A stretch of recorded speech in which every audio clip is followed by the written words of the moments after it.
30 seconds.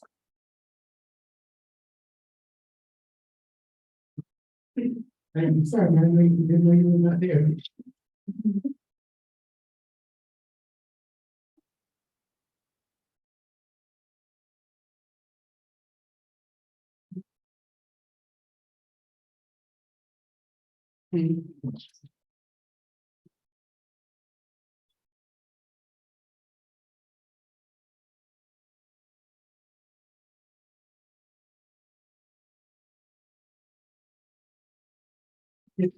All right, thank y'all so much. I'm gonna go ahead and call this meeting the first meeting of the 2023 project.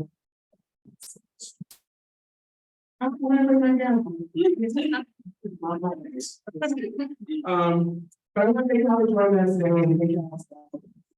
Sit here.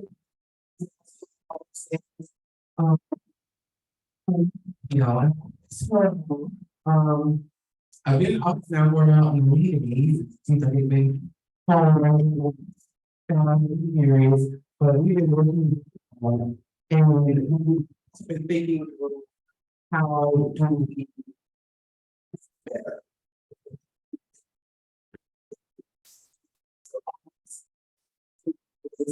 All the things that state is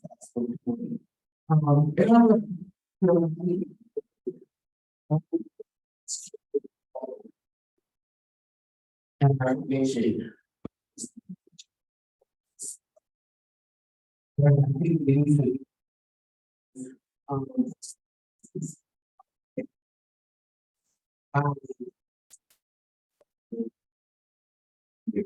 So this group is going to come up to this very, very important.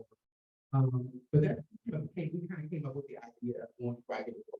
Instead of doing a transition report looking behind us, I feel it's important that we do a report to look forward and to build a strategic plan so that we can start winning and start electing Democrats here in South Carolina.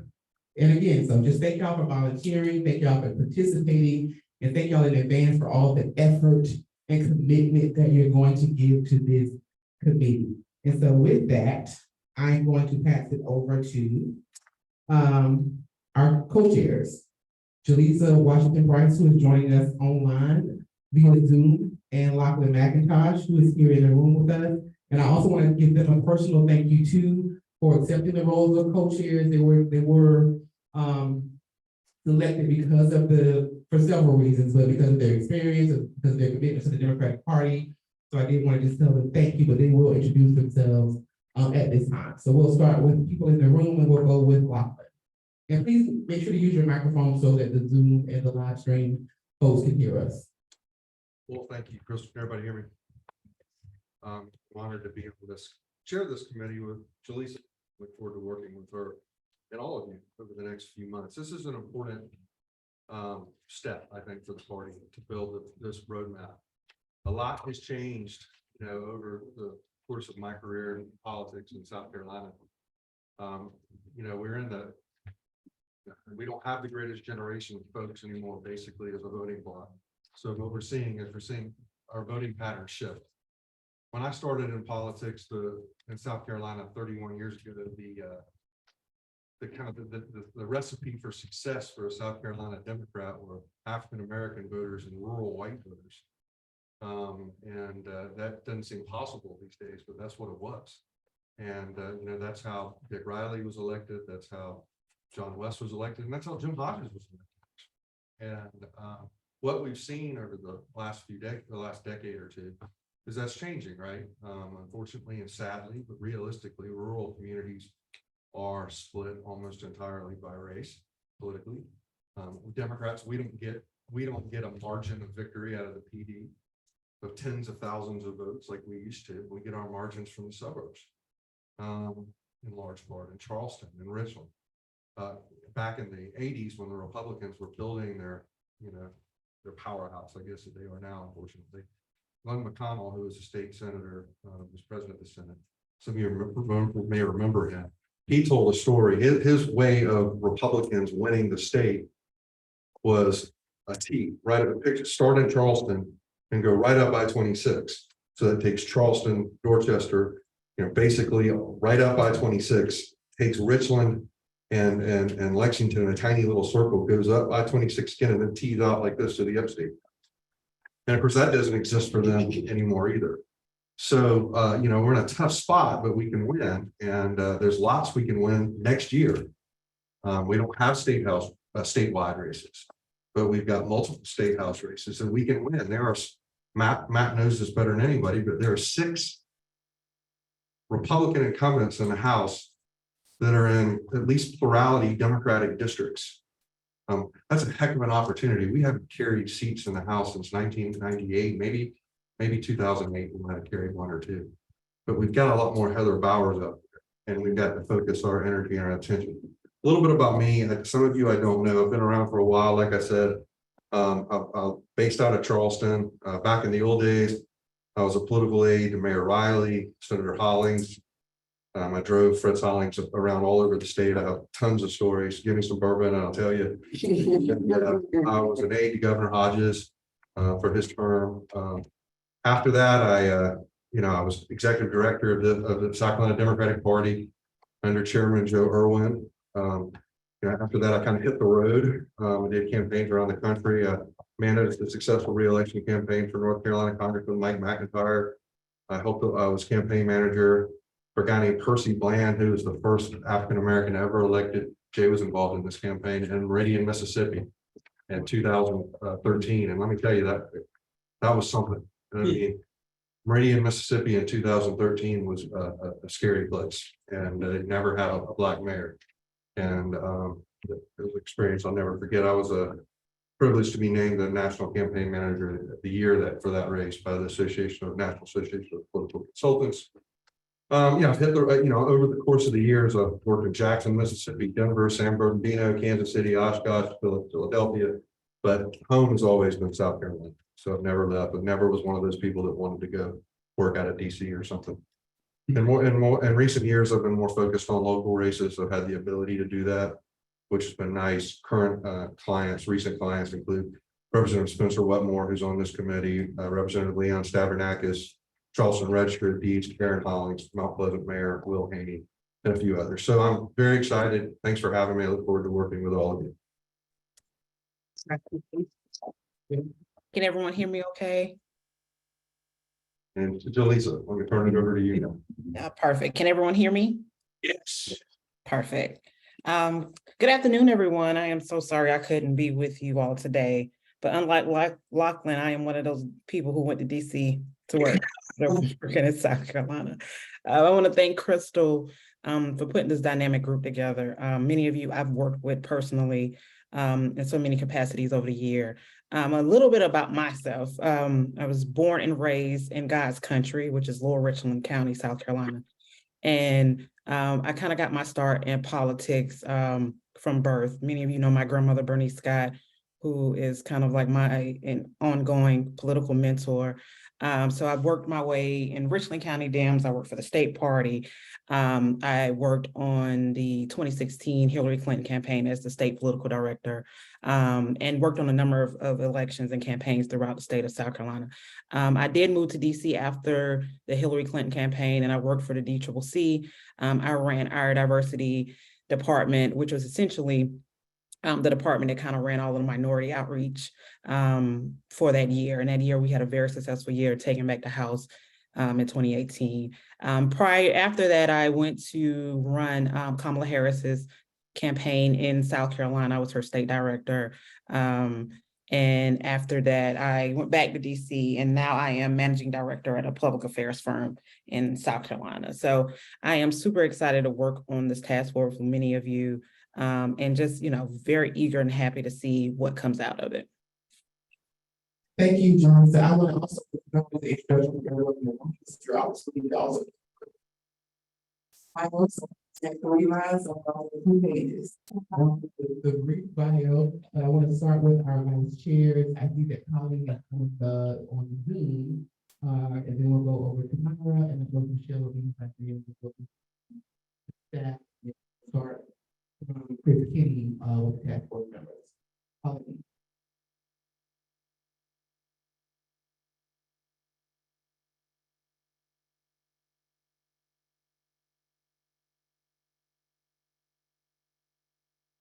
Colleen, she must can't hear. I don't think Colleen can hear us, so let's start with, Myra.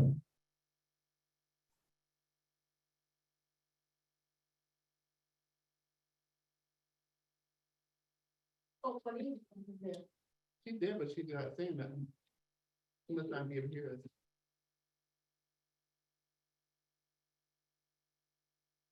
Buenas tardes. Good afternoon, everybody. My name is Manda Rivera Vázquez. I'm the state vice chair. Proud to be part of the team with Crystal and Colleen and Michelle. I'm really excited about this group, and thank you all for agreeing to be part of this committee and Taskforce. I'm working mostly as a liaison with the practices of councils, and also giving some support with community, with the county side. I'm from Newport, born in Puerto Rico, but lived in Newport, for the past 10 years. I was a former county chair for Newport County, for 4 years. Also, I'm currently the chair of the Hispanic. I've been a member of different, organizations, civic organizations in the area, and I'm looking forward to work with all of you. I want to finish saying it's sort of like a model that we have in the Hispanic caucus from Dolores Huertas. Dolores Huertas is a labor activist. She's over 80, and she did recently a video in DC for the workers. He always said that every day is an opportunity to organize. Every person is a potential activist, and every minute we could change the world. Probably we cannot change the world, but I know that starting today, or every minute that we're gonna be spending here, we're gonna be designing a great roadmap for South Carolina to start winning elections and changing the life of everybody here in South Carolina. So thank you all for being here. Thank you. Thank you, Myra. Colleen, can you hear us? I can hear y'all. I'm not sure how well you can hear me. We hear you well. Go ahead. We can hear you. Okay. Well, it was my father-in-law's birthday, so I'm just leaving Anderson, and it took a little longer than anticipated, but I'll be there in about 10 minutes. I'm the first vice chair. I have served on Charleston County Council. I've served as Charleston party chair, and have been involved in SCDP for, well, about 30 years is a good number. I've served as a delegate to 2 conventions. I've been a rules committee member to a 3rd, but I really want to put my time and energy into helping make sure we get more Dems elected. So that's really my focus, and I'm glad to be able to help with this dynamic task force.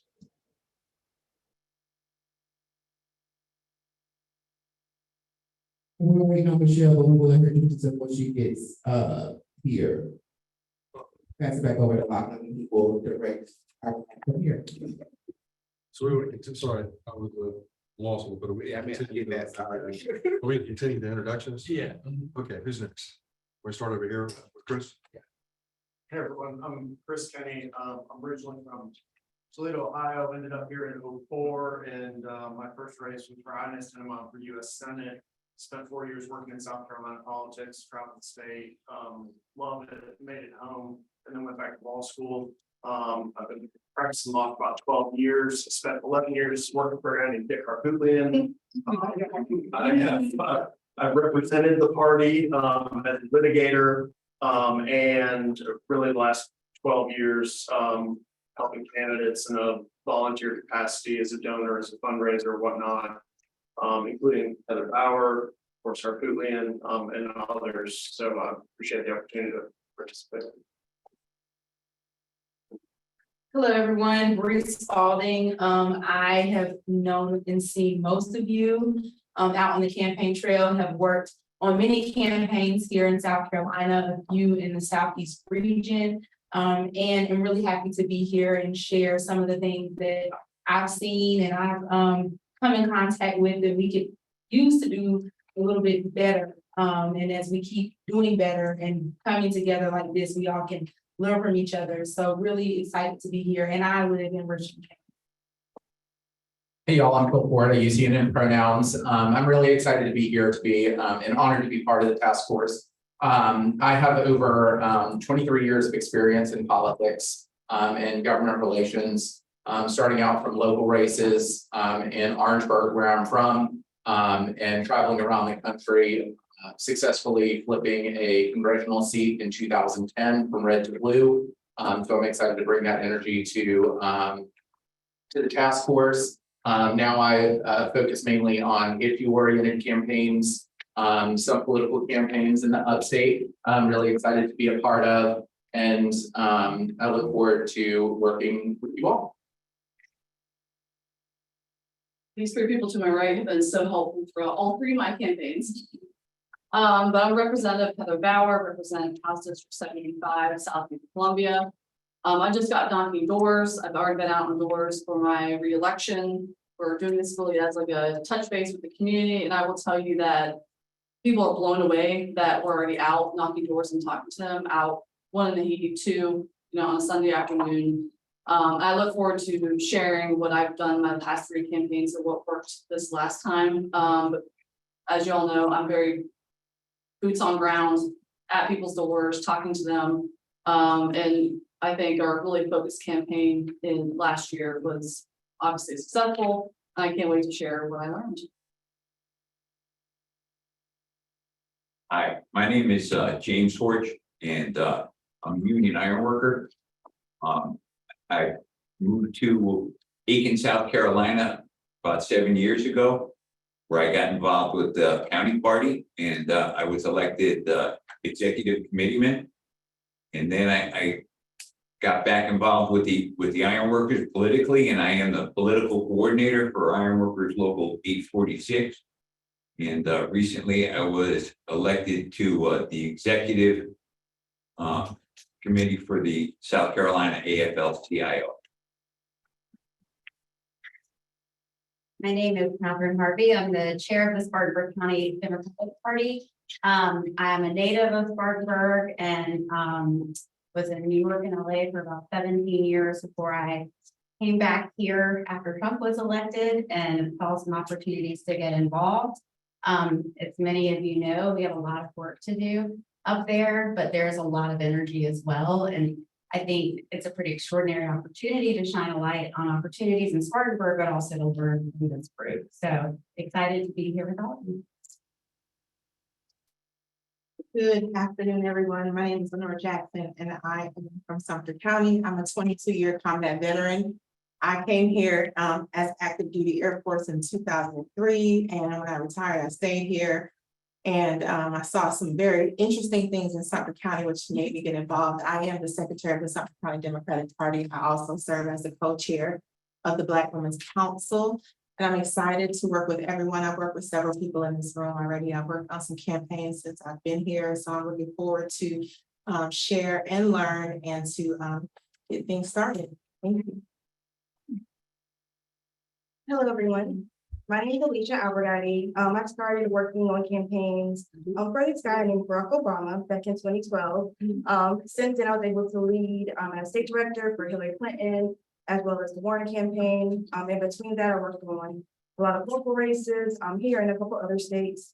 Most recently, I've had the pleasure to be the campaign manager for our chair, Crystal Spain. So that's one of my greatest accomplishments here in South Carolina over the last couple of years. Excuse me. Serving what? Thank you. Chair of Richland County, and then he moved, but he came back, and then I was the chair of Richland County after Jay, and we have another chair on the call now, Ms. Valerie. Used to volunteer for me for the Hillary campaign. But yes, lots of roots here in South Carolina, Richland County. I know it's all to be done. Had opportunity to work with a couple media firms, dealt races across the nation. So I definitely have a different perspective of what works in other places, what we can do here. But it's so good to see so many familiar places or faces, I should say. And also my great people, Crystal and Jay. And I'll go ahead and pass it on. Thank you, man. Jermaine Johnson, representing House District 70, right down there in God's country, like my constituents. Because that's what we do. And I'm gonna have to apologize. It's Aunt's birthday today, so I'll have to fly up out of here about 10 minutes before because they're gonna beat me if I'm not there. And yeah, listen, I need some help. Heather needs some help. And we gotta get these people out of the state house, man. So please, I'm here for that. I'm here to help. Hello, my name is Charles Lewis and I'm from Greenwood, South Carolina. My journey started when I got involved with the Democratic Party in Greenwood. There were two older people that had been keeping the party together. And I was subsequently selected to be the chair after they were feeling they just had it too long. So I got involved, and as the chair of Greenwood County Democratic Party, just new to the job, Donald Trump got elected. And the next meeting, the whole bottom of the Inn on the Square filled up. There were people from up north and everywhere else that were Democrats that were wondering what we were gonna do. And that was my opportunity to reaffirm the Democratic Party. We started with $1,500. And in 6 months, we had $6,000. And we kept moving from there for the party to be what it is now. So as the representative talked about boots on the ground and et cetera, there are a lot of people from up north that come south that are Democrats and think what's happening in South Carolina is absolutely crazy. But our problem that we found there, they would speak to me undercover because we coined the phrase closet Democrats. They support it wholeheartedly, but so far as showing their faces, in a small town like that, they were somewhat resistant of being retaliated against. And you can kind of understand that. But we grew regardless of that. And I know that South Carolina has a lot of people moving to our state that thinks what's happening right now is crazy. So I'm here to help after I served 2 terms. That it was a really, really rough. It's really hard being chair, because everything is yours to do, yours to get done. And so after that, we grew pretty good, but I was about done, with leading anything. Until Crystal decided she wanted to throw her hat in the ring for this, and I thought I had known her from the beginning that I had to come back and help her as much as I could. So congratulations and thank you for thinking of me. Hi, I'm Carla LaTrenta. I'm from Fort Mill, TKK area. I was a candidate for House seat 66 in 2022. I want that seat. Yeah. I want to figure out a way how to get that seat. I want to help Jermaine and Heather in the State House. I'm fairly new to politics. I got involved honestly after 4 years watching Trump and all of his antics. I think that was appalling. And I just didn't think that was going to happen. I didn't love the candidate selection we had. So I thought, why not me? I'll throw my hat in the ring. And it was a really eye-opening experience, a lot of positive, a couple of negatives, but overall, I think that I agree with my colleagues here. What most South Carolinians want is not necessarily what we have now. And we need to spread the word that they can get what they want. And we can give it to them. So I'm really excited to be on this task force. I am an assistant solicitor right now with York County Solicitor's Office, and I've been an attorney for 13 years. So I'm excited to work with you guys. I'm also expecting my 3rd son in September. Oh. So I will be here as much as possible. But you may not see me for a little while. My name is Kathleen Hughes, and I serve as chair of the Beaufort County Democratic Party, following Myra's great lead. I am a Clyburn Fellow, the same class as Representative. Worked with the I worked with the coordinated campaign in 2020 as the county organizer for Dorchester, actually, though I'm in Beaufort. I too believe that we could do a lot more work on the ground. I think we have a lot of members in Beaufort County, a lot of Democrats in Beaufort County who may not be activated in meetings and other forms of politics, who are ready to get out on the street and make phone calls, send text messages and postcards, and get the work done. So I look forward to finding a pathway where we can activate a lot more of these potential Democratic volunteers. Thank you. Hi, I'm Beth Young and I'm from Beaufort, and I got involved in politics many years ago with one focus to prevent domestic violence in the state. And my first campaign to volunteer on was Inez Tenenbaum. My first campaign to work on was Senator Barack Obama in 2008. And we registered 3,500 new voters in 30 days in Beaufort County.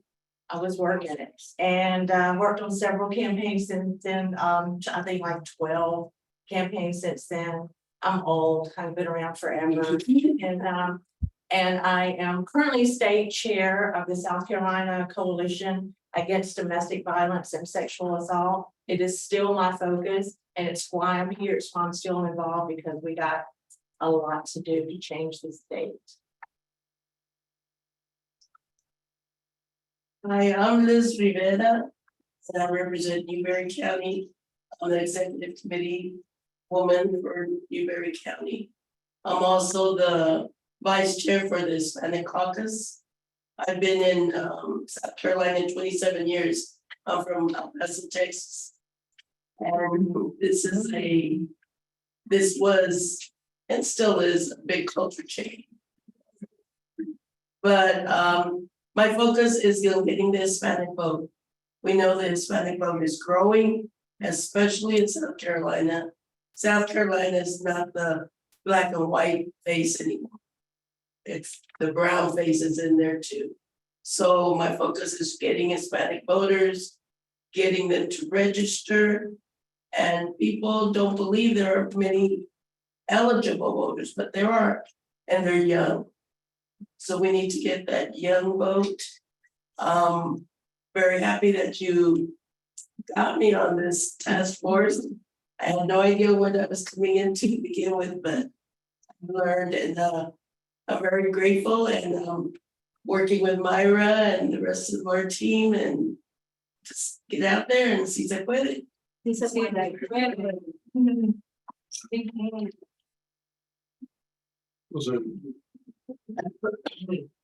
sorry, Keith, we want the folks on Zoom. Okay, folks on Zoom could now please introduce themselves. Maybe. Start with. Oh, now we can see them all. Start with Katie. Start with Katie? Yeah. Okay, let's start with Katie. Hi there, I'm Katie Crosby. I'm the chair of the Lancaster County Democratic Party up in the Charlotte area. And I am so excited and grateful to be here on Zoom with all of you today. I'm really excited for the good work that we can do. As a former teacher and now as a realtor, I interact with a lot of people every day, and any issues that we're mentioning now bring up faces and names and stories in my mind. I know that this is very real for a lot of people. I'm excited to get our boots on the ground and make some real change. We're going to Senator Brian Matthews. Welcome. Senator Frank Matthews.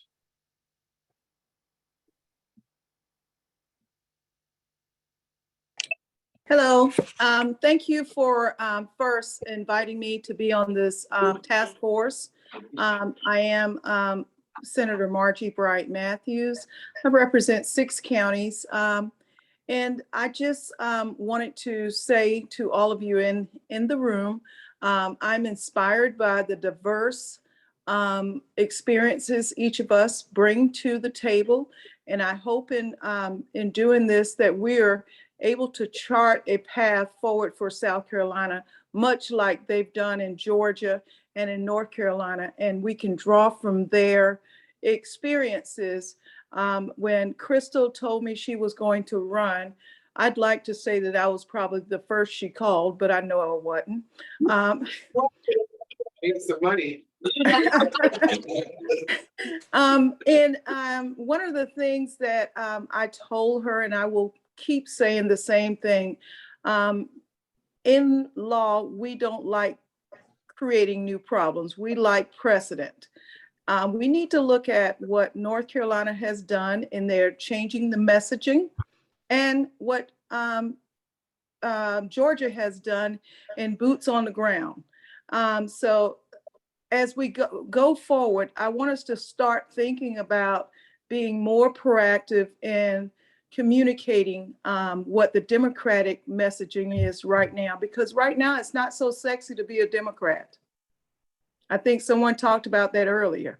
We've got to change that narrative and change how we respond to what some of the craziness that is going on in the state house, and not be afraid of it. I think past races have shown us that money does not win races.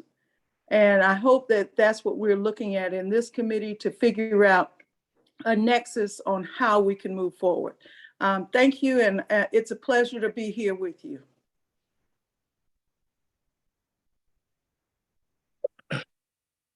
Okay, Justin Smith. We'll hear from you. Hey everyone, this is Justin Smith, and I'm the chair of the Young Democrats Green County. I have also served on several campaigns. Most recently, I'm helping Michelle Shane, who is our Democratic nominee for mayor of Greenville.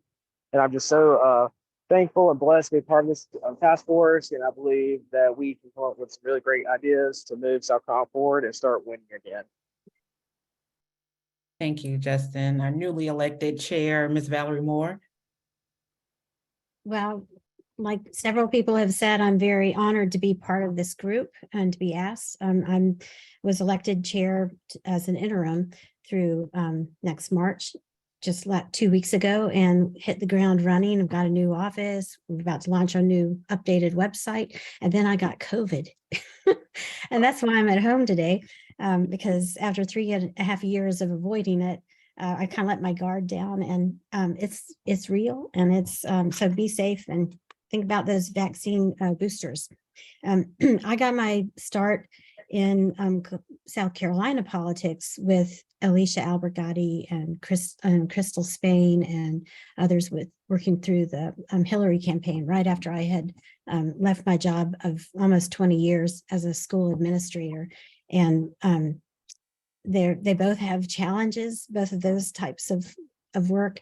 And I'm finding that a lot of the skills that I used in my career as an educator, managing people, are the same ones that I would use in coordinating activities across the state, not the state, excuse me, across the county. But I really, really look forward to collaborating with other across the state, because I think that we can draw lessons from each other, not have to reinvent the wheel. So I'm all about organizing. I really am focused on training.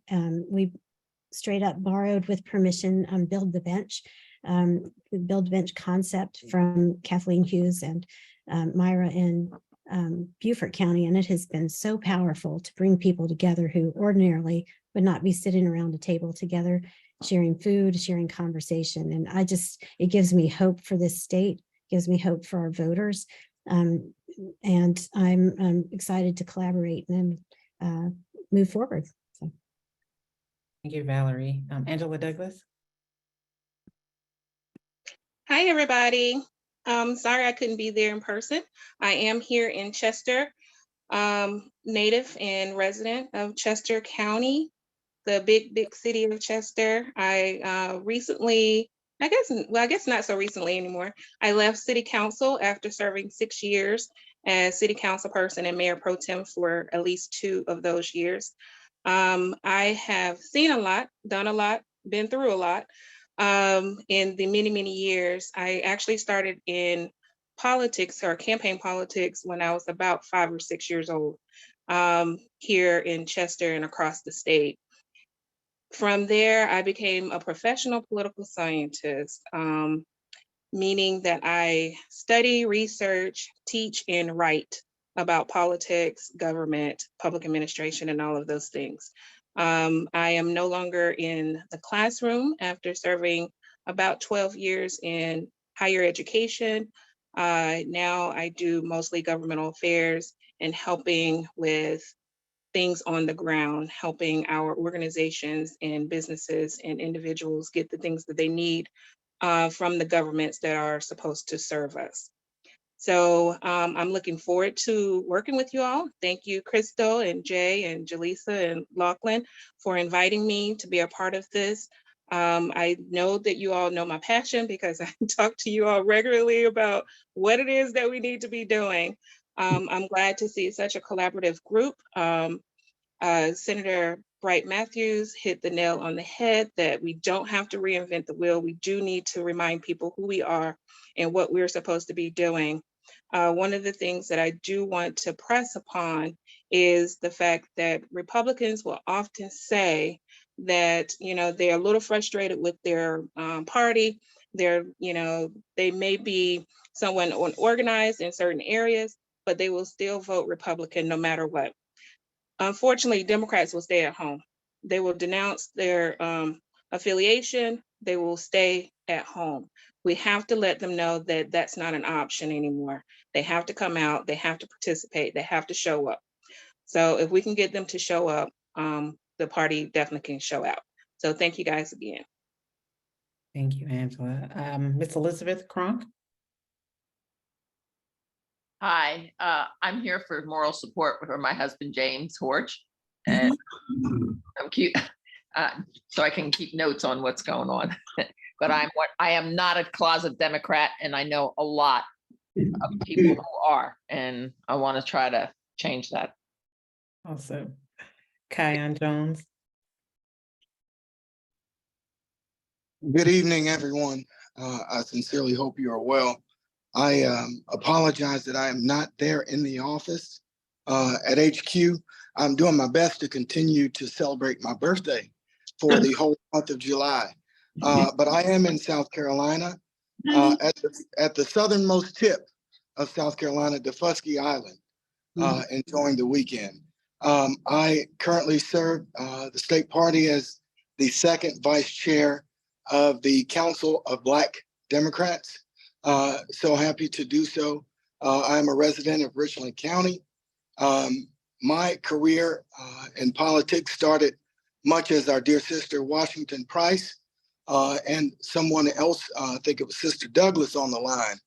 I can vividly recall being pulled in a red radio flyer wagon by my mother as she knocked doors in the state of Ohio where I was born. Although I was raised ultimately here in South Carolina. But my career started, I would safely say, in college. I went to Morehouse College in Atlanta, Georgia, and can recall working on Bill Campbell's campaign, Shirley Franklin, Senator Fort there in the state of Georgia. From there, I graduated, came back here to the great state of South Carolina. I majored in urban planning, so I sought work here as a planner in the city of Columbia. But I got frustrated with just trying to get sidewalks built or bus stops. So I took my work, my time after work to get involved in the state party and find myself working on Obama's first campaign here in the state of South Carolina. Most recently, I guess at the federal level, I was a state organizing director for Tom Steyer's campaign.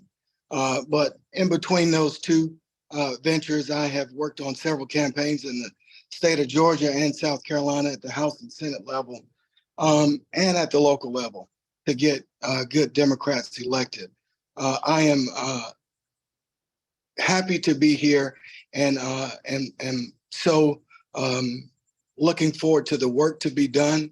I want all of these meetings to end with action, personally and professionally for the group.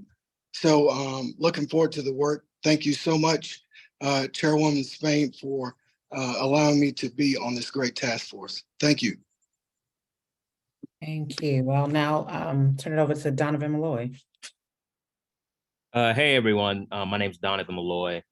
I'm from Hartsville, South Carolina. Kind of been involved in politics since a young kid and running around, working on my dad's campaign and a lot of others in my hometown county of Darlington. I'm just looking forward to getting to work. Democrats, we have a lot of work to do. I think I see, especially in the PD region, I see it as a ground zero. It's the way things are going, and the way we have potential to shift and actually get the Democrats elected, and make sure that the Democrats that are in office, that it's okay to still be a Democrat. And so, looking forward to doing the work with everyone, and hope I'm really ready for those comfortable but necessary conversations.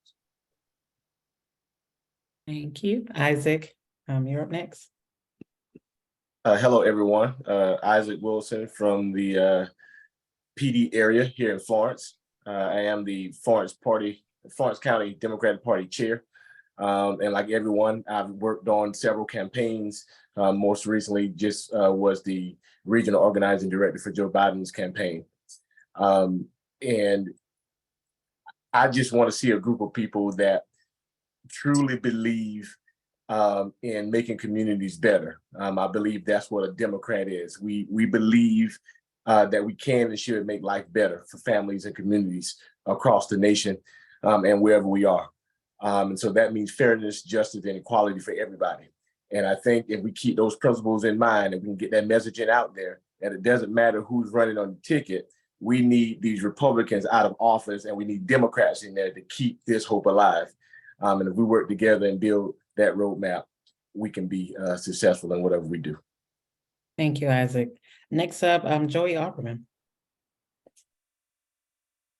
Hey guys, my name is Joey Opperman. I am precinct president for Denver Sandy Springs precinct in Anderson County Democratic Party. I live in Anderson. I work as an assistant public defender in Oconee County. While we have a lot of challenges, also see a lot of opportunities, and I'm very excited to be working with all of y'all and look forward to it. Thank you, Joey. Now we'll have Hayward Bannister. Hello, everybody. I'm Hayward Bannister. I'm participating out of Columbia. I'm a longtime Democrat, and I'm just glad to be a part of the team. Thank you, Hayward. So modest. We'll now have Ralph. I can't see the last name, sorry. Good afternoon to everyone. We are grateful and appreciative of Crystal and her staff of thinking of me, old poor little fella from Berkeley County, trying to paint everything blue. So I am the county chair for Berkeley County. I'm also the assistant dean of academic affairs at the Charleston School of Law. So we are grateful and appreciative to be here, and we are grateful and we will try to do our best to do anything that we can to help the South Carolina Democratic Party and all of the state citizens of South Carolina turn this state blue. All righty. Erica Sampson. Happy Sunday, everyone. Wish I could be there. It's my travel day, so I'll keep it short and simple because I don't want to hit a snag where my signal goes out. But glad to see all the familiar faces. Glad to be a part of the team. I represent the Low Country. I'm the current chair of the Low Country Young Democrat. So saying hello from Berkeley, Charleston, and Dorchester. Once again, looking forward to collaborating and partnering with everyone. But yeah, thank you guys. Thank you, Erica. We just have a few more. Mr. Todd Jake, I believe. Good morning, I'm Todd, or good afternoon, I'm Todd Jake. I'm the executive director at the South Carolina Education Association, an affiliate of the National Education Association. I'm from Cleveland, Ohio, where I spent 17 years working campaigns and elections and was on the central committee of that county Democratic Party at the time. I've also been a labor organizer for the last 2 decades, and so thankful to be part of this team and looking forward to the work we have ahead of us. Thank you so much. Thank you, Todd. I know we also have Brady on the phone.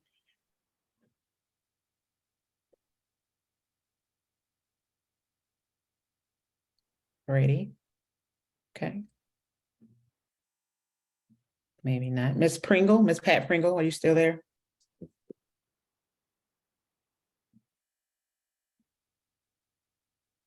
All right. Did I miss anybody else on the Zoom? Did we hit everybody? We want to make sure we know who everybody's working with and who we can call on for what. So I think we're now going to turn it over to Lachlan to kind of give kind of the overview of how we see the process for the task force working and what you all can expect coming from us as co-chairs, but also from some of the other staff from this SCDP that's going to also help us work on this task force. Lachlan? Sure, thank you. We're going to hear from our chair lady later, but I believe that she had asked us to have this report complete by January 31st, which gives us a lot of time. Following our 3 public sessions, much of the work of this task force will be done in committee, and we're going to outline those committees a little bit later.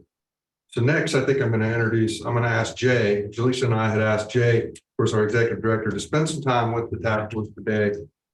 Hi, Michelle. Talk about the role of our state party and what is the state party? What does it do? Sometimes you hear there's confusion. People kind of don't know what the state party is. You hear all kind of crazy things sometimes about what the expectations are of the state party, what the state party can even accomplish. So Jay's going to talk to us a little bit about what the state party does, what it has done in the past, and that can help us move forward as we plan. Before I do that, I'm going to have Crystal talk a little bit more about the work of the task force, and then I'll do that. Does that work? That works. Can y'all hear me on the Zoom? I think these microphones, okay, great. So really quick, and I know I want to make sure that we respect folks' time, and we said we get 2 hours for this meeting, but I wanted to make sure everybody knew who they were in the room with or on the task force with, and who they were going to be working with. But really quick, so when I decided to run for chair, the reason why I decided to run for chair, the main reason, because in 2020, where it was a historic election cycle as Democrat, right? It was historic because of the candidate, the amount of money that was raised, the pandemic, our effort, and the results, right? We mobilized 1.1 million voters in 2020, 1.1 million Democrat voters in 2020, right? And we didn't celebrate it, we didn't talk about it, and it was historic. And it was because of the effort that we put forth, and because the plan was fully funded. And so it showed me one thing, is that we can win here in South Carolina, right? But it's going to be a bit of a slog. And so in 2022, we kind of saw the opposite. And that election was a little historic as well, just because of the candidate buying into the party, and as well as how consequential it was with the state house seats that we lost across the state. But I say all that to say that South Carolina, there's so much potential here for us, right?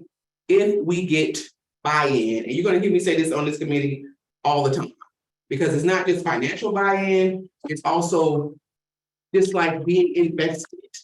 When we hear folks say that, oh, they ran for office or they did this, and they, as Angela brought out, how people feel so disgruntled and they just dog the party out and all the things that happen, that's not helpful, right? It's just not helpful. And so when I say buy-in, I'm meaning a couple of things. So hopefully this task force and the people that are at the table, and we tried to make sure that we brought all of our partners or would-be partners and allies to the table, that we brought elected officials to the table. And there are other people who are on the task force who are not participating today, and still have some stuff to actually send in so we can promote that they're on the task force. But there are awesome folks that are still here. But I want this task force to be able to do a couple of things. And number one, and Jay is going to help us with this during his presentation, is define the role of the party.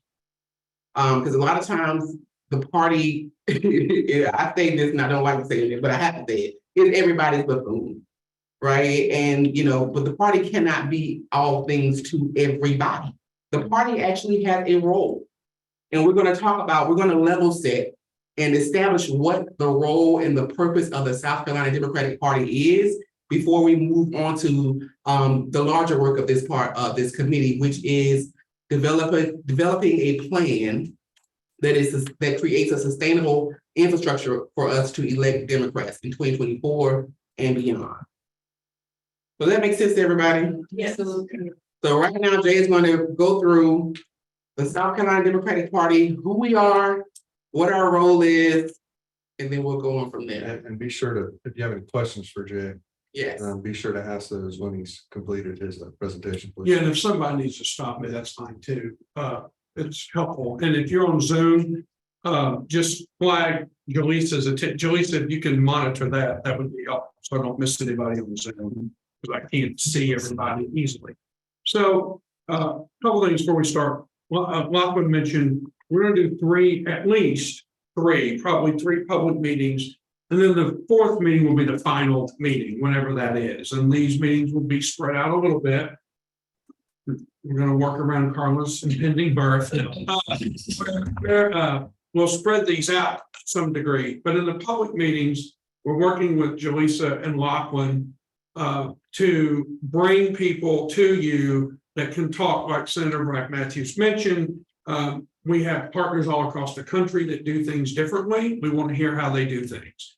It's not meant to be, it'll give you an opportunity to hear some things, and then hopefully the work of these subcommittees or these committees can ask more information, and we can also make tons of information available to you.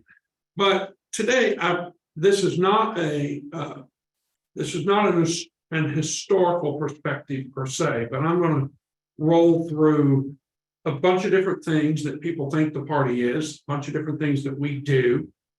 Nothing I say means we do it well. Nothing I say means we do enough. Nothing I say means we couldn't do it differently. It's just that this is a baseline of the work that we typically do. I'm going to give you some historical, I might give you some numbers for context. This is public. We're recording it, we're streaming it. We will have a more in-depth sort of budget session later, but I'm going to try to sort of go through these big points. So please stop me. I'm happy to answer questions. I can do it during or at the end. It all works, and hopefully we have you're not going to hear from me hardly at all after today. So this is unless necessary. So Matt, if you'll cue up the slide deck here, we can start. We can start with this. Okay, let's go to the next here. All right, so who are we? This is not, some of it's written, some of it's not, but obviously Democrats in general, we are dedicated to improving the lives of South Carolinians. It's reflected through the ideals of our party. The party is simply a gathering place for people to come together. Some of those people express their ideas and their ideals through our caucuses. Some come to county parties to care deeply about resolutions and issues, as Beth mentioned. Some come to actually win elections or to get people elected. Some come to gripe. Some come to have fun, but we are a gathering place for all of those individuals. The state party itself, we work year-round, and the state, let me just start with this one simple sort of piece. The state party is not this wonderful building. State party isn't just the chair. It's not just me. It's not just a county chair. It's sort of everybody. So when I use those terms, it's we all are working year-round to elect Democrats who may share our values. We are working year-round to talk about issues. We are working year-round to affect change. Just sort of as a basis. Now, our role most generally is we're here to elect Democrats. That's pretty simple, but there's so much more that sort of gets rolled up into that. How do we elect people? How do we support people? What issues are we talking about? What support are we giving to county parties? All of these things matter, but at the end of the day, everything we do should be hopefully building to elect candidates to public office who represent our shared values. That is the Democratic Party. And then to do it, we're tasked with this work of building this political infrastructure. Really, that's what it is. It's building a political infrastructure to win at the ballot box and ultimately advocate for really important issues. And that's just sort of basic stuff. Now, how do we do this? Well, we build campaign structures, and we're going to talk about the different ways we do this. to mobilize Democratic voters. Now, notice I say Democratic voters. I'm not trying to motivate a voter for anyone else other than a Democratic candidate. And for purposes of this discussion, and I think for purposes of this task force, I think there's gonna be a great discussion as we talk about numbers and we talk about voters. Voters fall in buckets. That's how we talk about it, actually. They fall in silos, and some move between buckets and silos.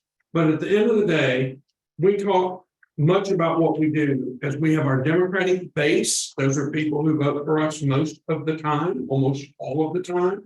We know who they are. We'll talk about that too in this process. We have swing voters, and they're not necessarily independent. Some are, but there's plenty. They might move from our candidate to another. That group you may think is dwindling, you're going to find otherwise. And then the third bucket of voters are people who are not for us at all. And so when we look at mobilizing Democratic voters, the party's goal is oftentimes really focused on the first bucket, which is hardcore base Democratic voters. And I'm not defining that to you today in this discussion. Yeah. But oftentimes we slip into having to help candidates move this middle bucket, which is people that we're moving that are swing and independent voters may move from one to the other. Then the other piece of this is how do we support? We are supposed to support candidates in their campaigns. And I'm going to go through a few ways in which we have done that in the past. So we do most of this work, but what does the state party provide?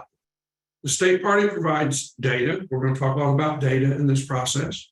We provide tools, we provide training, and then we have a campaign infrastructure that the goal is usually that it's a structure that would last beyond an election cycle. But we're also going to talk about, so often we get caught up in the structure only lasts for the cycle we're in, and it doesn't carry over. And I think that's one of the, if you want my opinion, one of the great things about this committee is helping South Carolina Democrats start thinking about this. Senator Margie Bright Matthews was right. My colleagues in Georgia and North Carolina think about this year round. They don't think about this as 2022 or 2024. It's a constant cycle. But this is the goal we have every year, right? Just to provide these sort of tool sets, this data, training, and infrastructure through the party.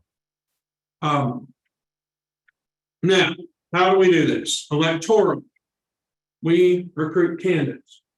Now, let me talk about that just a little bit, just to give you all some basic understanding. Like I said, none of this says we've done it perfectly. I'm only giving you what we have done. Recruiting candidates. We have often depended on county chairs. We have often depended upon outside organizations to recruit candidates. We've often worked with the House caucus itself, Senate caucus. We have done it ourselves. And when I say do it ourselves, we've done everything from robocalling every Democrat that might live in a district to ask them if they want to run. And let me tell you, I think it's crazy, and I think it's a little crazy, but it gets an interesting response when you do that. We have put out emails. We do public pleas. I mean, people say it all the time. You really want to forecast the Republicans? We don't have a candidate there. They know we don't have a candidate there. There's no forecasting. But the purpose behind some of the tactics we have used is to cast as wide a net as possible. We never know when the next Heather Bauer or the next Carmen LaTrenta or any candidate. I mean, there's a lot of literature out there on how to best recruit candidates. There's tons of literature on it. But I've found in 20 some years of this work that there's no one way works. But these are the kinds of things we have attempted to do over the years. Sometimes it's personal meetings, it's trying to get lists, it's begging people to run, it's all of these things go into candidate recruitment. We have over the years done a lot of campaign training, some good, some not so good. We used to, long before COVID, and this is an important distinction you will hear me talk a lot about if you ask me questions. There is a huge shift of pre-COVID, during COVID, and post-COVID. And some of it's really good, and some of it really isn't good. Years ago, we used to do what we called a campaign university, where we brought people in, would spend a day or two at different points in times, and that's the only campaign training we delivered. That's it. We invite every county. We did it after filing, really important distinction here. We did it after filing, when we would have our hundreds of candidates file, and it didn't matter if you were running for coroner, county council, or the state house. We invited you to a training. Was it successful? Years ago, people would tell you yes, but I would also tell you, from my memory, is that attendance at those were good, but it was only a fraction of the candidates we had running. COVID probably did more than anything to help us urge all of our state parties across the country to start delivering things virtually, because that's the way the world was. So now, with almost everything we do, and this is one of the things I will be interested in, hope when the task force talks about this. One of the things we do is we maybe do too much virtual, and we offer everything and say, well, we've offered it. And I mean, it's not an out. It's just we've offered it. There's a video library. We offered that training 3 weeks ago. We'll try to do it again, but that's just the reality of where we are, whether it's Vote Builder, whether it's GOTV training, whether it's how to build a field plan, how to organize in your precinct, whatever it may be. It's also been very situational. So we've done it. Just keep that in your mind. We've done it and we do it. Could be better. Voter protection coordination. This has been from when I first came here in 2007 and 2008. This has been an important component. It has grown. It used to only be done in an old voting rights states. The DNC didn't even talk about this until really after 2008. And now there are state parties that have full-time voter protection directors. There are state parties that do a lot of work here. It has been our practice that it has occurred. We start recruiting poll watchers. We start recruiting volunteer lawyers. We do all of that within an election year. And it's, when I say situational, it is all geared towards that November election, with some, because of course, just for level setting, we cannot recruit poll watchers for the primary. It's not our responsibility. It's the primary candidates. So, but we've done things from the voter hotline used to only be open for the general election. It's now open in the primary. So there's things like that we, I wouldn't call it creep. I would call it, we learn more and we do it. It's instead of it sort of being voter protection creep from the general to the primary, it has become necessary. And we found ways in which we can engage in voter protection work coordinated in the primary with our primary candidates. The other thing that we get asked, we are responsible for, is campaign finance guidelines and compliance and fundraising in an electoral system. This is the best part for me, best place for me to just give you an overview. I'm not going to bore you with campaign finance laws, but I am going to talk about a couple things. One is money. Everyone believes a state party has money. Biggest myth out there. It is, and it's important to have this conversation now, because everything we're going to talk about costs money.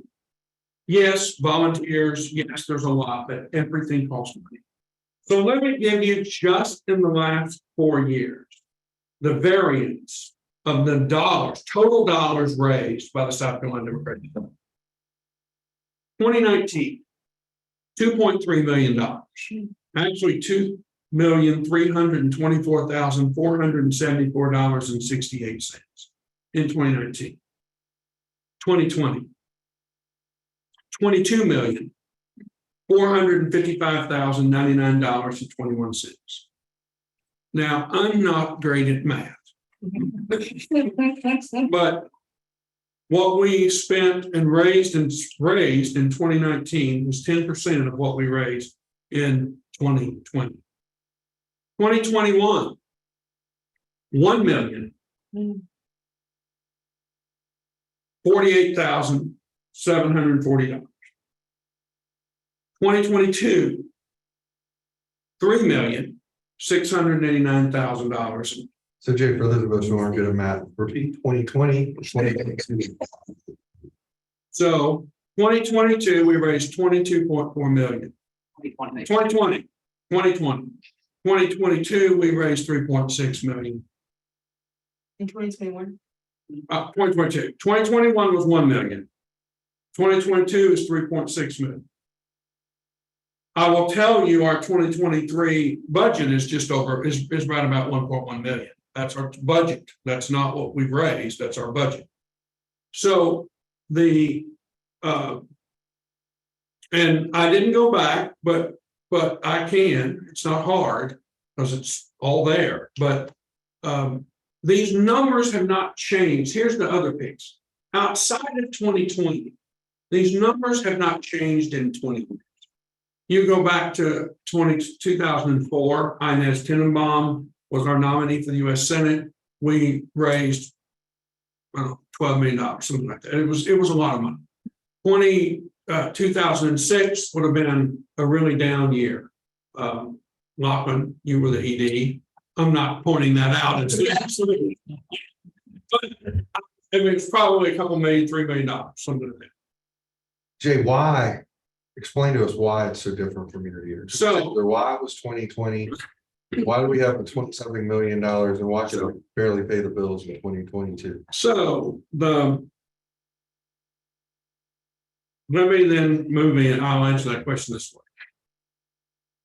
So let's talk about our funding mechanisms really quickly, just generic. I'm not going to get into nitty gritty for the world here, but let's talk about our funding mechanisms. If we have a base budget of about a little over $1 million every year, that's really what our base budget is. It pays for basic staffing, operations, mortgage, all those sorts of things that go into running the party. We receive, this is public knowledge, so I'm not telling you anything that's not out there. The DNC transfers us $150,000 a year. So you start looking at $1 million and you get $150,000 from the DNC, everything else has to be raised. Every penny has to be raised. There's no other source of income. We get about, right now, there is roughly about $75,000 a year that come in recurring contributions. And then you take that down and every other penny has to be raised by the chair. So in an election, but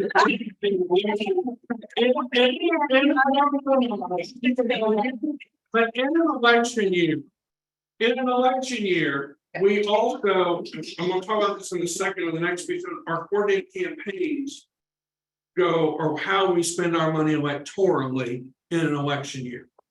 And I want to define all that in a couple slides, but the money in an election year comes from what I'm going to call agreements, not joint funding agreements, but agreements between the party and candidates. So Jamie Harrison in 2020, Crystal ran the coordinated, we all sat down, drew up a plan.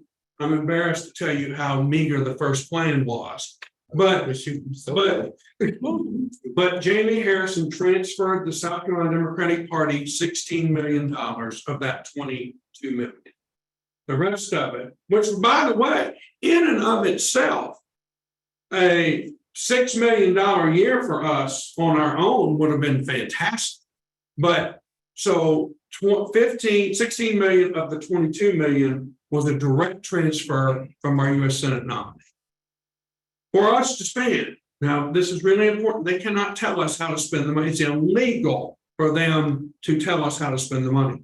We can coordinate with them, but they can't, there's no, for a legal term, there's no quid pro quo. They can't say, and nor can a donor. A donor cannot say, here's $10,000, this is what you have to do with it. It is, we violate federal campaign finance laws if we do that. So the real difference is, no matter what year you look at our numbers, the bulk of that is in coordination and consultation with the top of the ticket. And let's all be clear about that, so that we're all on the same page. The fact of the matter is that the reason we raised so much money in 2020 was because Jamie Harrison put the money in here because he was in a hotly contested U.S. Senate race. We had donors all over the country. And in 2022, we had a governor's race. Correct. That doesn't get the attention that national races do. It doesn't Correct. affect the balance of power in Washington with a cash-strapped candidate who was only able to raise basically $1 million, if I'm not mistaken, for the party. No, almost 2 million. So 2 million. Of the 1.6 we raised in 2022, roughly 2 million was done in consultation with the top of the ticket. And this coming year, the year that we're all meeting about, 2024, we don't have any statewide. We do not. So we don't have any candidates putting that for the first time, and I don't know when. A while. So this is really important on and I didn't do a slide. This is the best part to talk about this. Everybody just needs to know our ability year in and year out is been wholly dependent upon the races. Let me say it this way too. Well, yes, it's on the top of the ticket. It's also on the races that are on the ballot, because let me also be really frank. Some of this money in these years, and particularly if there's a targeted congressional race, there's a portion of this money that's raised and spent in that, like the first congressional district. So it's not just the top of the ticket, but it is in consultation and coordination. In 2020, the state Senate caucus, we coordinated and legally and put staff on the ground in key Senate districts that would have been part of that 22 million that came from the Senate caucus. So it really is a negotiation and consultation with each of our candidates. But I did want to give everybody here, because it's all on the reports, it's nothing secret. We are the sort of the flows of money and from cycle to cycle. So we may have some money, but we also spend a lot of time working with candidates on, and other parties too, on campaign finance guidelines, compliance, and fundraising at every level. The other thing we do that you may not know about is a federal piece. We are allowed to enter into joint fundraising agreements with federal candidates, and only federal candidates. Well, federal law only governs federal candidates. So basically what it does is a joint fundraising agreement is a way to where, I'll use Annie Andrews as an example because she was our nominee in the first district. We entered into a joint fundraising agreement with Annie Andrews, so Annie could use our limits.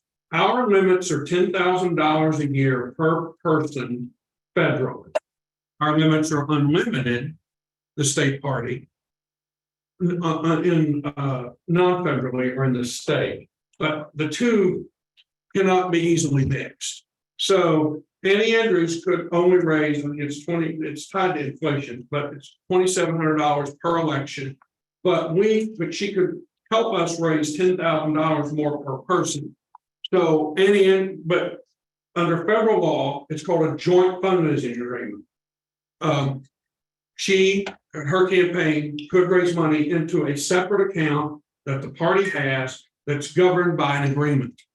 And how the money is raised and spent, that's one time when we can legally talk about how to spend the money. Most always, just so everybody here knows, I've never seen a joint fundraising agreement that has not helped pay for mail or some get out the vote activity.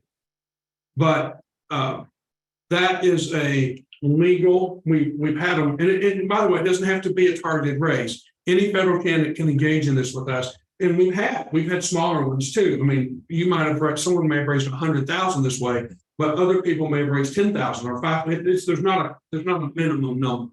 It's something we can do to provide help to a federal race. Congressman Clyburn has never engaged in a joint funding agreement with us because he doesn't do it that way. But some of you may remember Congressman Spratt would. So it just depends, and federal candidates have this ability. So this is a big part of the work we do to keep everything sort of moving. Outside of those big pieces, we do service type work. We have a bulk mail postage permit. It is in our bulk mail permit, and I'm happy to say this very publicly.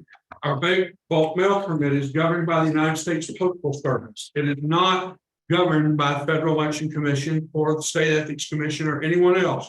And you don't mess with the United States Postal Service. They are fierce about this. Congress granted the 50 state parties, and I guess the 7 territories too, the ability to have a bulk mail permit at the nonprofit rate. So we can do bulk mail at the nonprofit rate, but we can't give our permit to anyone. We can't sell our permit to anyone.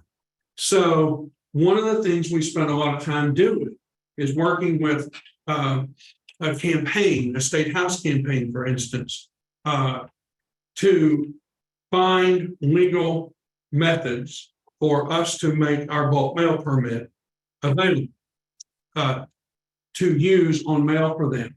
But it's our mail, it's our money.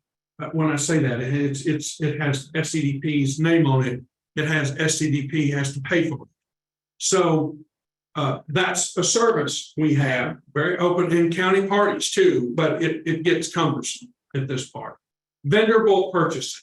We have a number of vendor contracts that we can engage in to where we provide bulk discounts for candidates on different items, whatever, and it runs the gamut. But just think of it as you think about the work you're doing, that there are bulk purchasing agreements out there that is beneficial and legal because of both federal and state law for the party.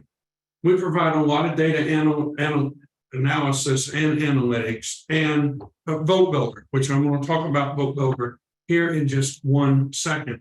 Actually, I'm going to do it. No, I'm going to do it in a second. Facilities, for instance, the building. If we open offices across the state, those are available.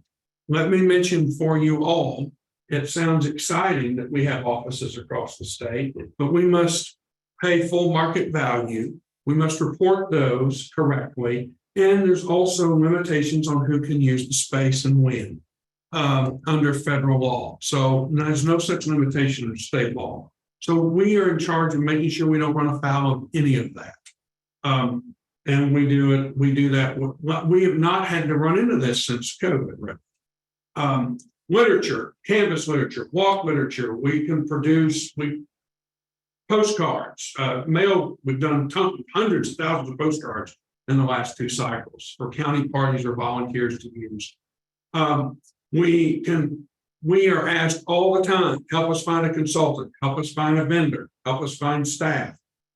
That's part of what we do. I think you're going to talk a lot about this moving forward, but it's something we can do better. Guidance, I know that sounds so stupid, but we're asked simple, not stupid, simple, but we're asked every day by a myriad of people for guidance, whether it's county party or whether it's a campaign. But it's a really important part of the work that the party does and has done and can continue to provide. That's just a sort of a snapshot and overview of our services that we do.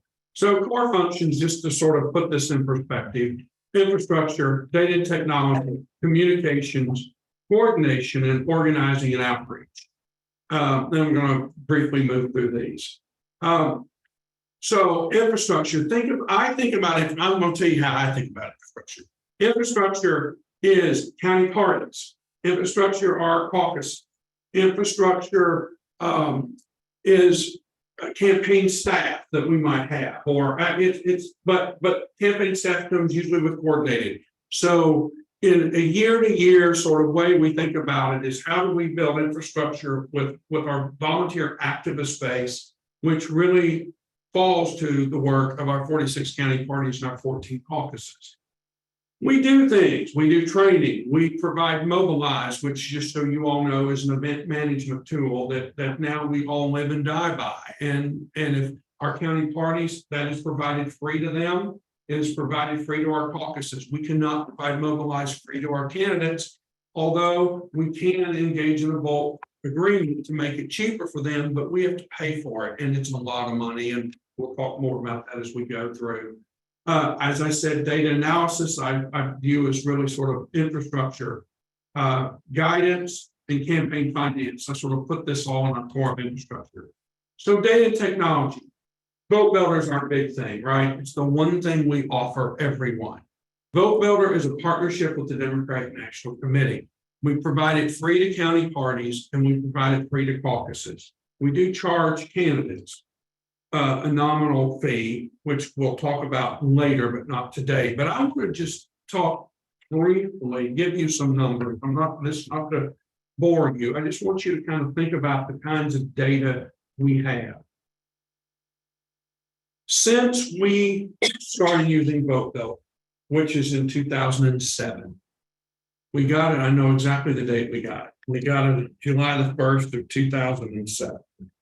We have made 24,467,890 contact attempts to voters in South Carolina since 2007. And you're like, well, is 2007 really relevant? No, it's not. But my point is that the contact records, as long as you're a registered voter in South Carolina, it stays with you. So we have 24 million attempted contacts. We have over 5 million direct contacts. We have, just so you know, we have 3.1 million voters in the voter file, and we have phone numbers on 2.6 million of them. Now, are they all good? No. But we do our best. But we do have a phone number associated with 2.6 million voters. We know through phone, and we also have contacts, right? We have contact rates on people on phones, on doors, and our mail efficacy over the years. So since we've had Vote Builder, over 1,000 different committees have been created. And just so for a level setting term, a committee is any entity that has a Vote Builder account. A county party, a campaign, a state party, a presidential campaign. It's not a user, it's a group that may have access. 264 state house campaigns have used it, 81 state senate, 19 statewide, 21 presidential, 6 US Senate, 44 congressional. This is the number I'm actually, I want to put a caveat on. 164 municipal. We've only in the last 10 years been able to get municipal candidates on the file because we had to work with the state election commission to get the municipal data and lines on the file. So we've not had municipal lines on the file since we started. We used to have to really work. We had to assign precincts, and now we can assign actual municipal lines, and this number should be much higher. That's my point for noting it, but there's a reason why it's not. 265 county candidates, 46 obviously county party committees. We have had since 2007 over 12,000 people have had a Vote Builder account. Today, as we sit here at Matt Bullock, we have 425 people using who has a current active Vote Builder account. Just to let you know our current numbers, today we have 952,000. This is just our racial breakdown. We've got 952,000 African Americans, 42,000 Asians, 81,000 Hispanic voters, 7,000 Native, 2.6 million white voters, and 41,000 consider themselves other. But race is nice, but my point is we have tons of data available that's probably not being. It's not being used. No, I mean, I think one of the things we heard was and when we break out into committees, the appropriate committees can talk about this with the lack of use from a lot of the counties. There's two pieces here. It's wonderful. There are lots of candidates. I'll give you an example. There are lots of candidates who will cut a great list to mail with, and it's good, and the mail list is good. And but they won't tag that they mail to those people. They'll just run a list, right? I mean, so I can't go back and see.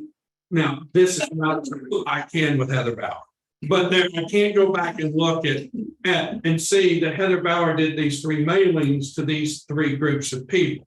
I can't see that for most people because they don't save their list, they don't tag it. Or here's a better example.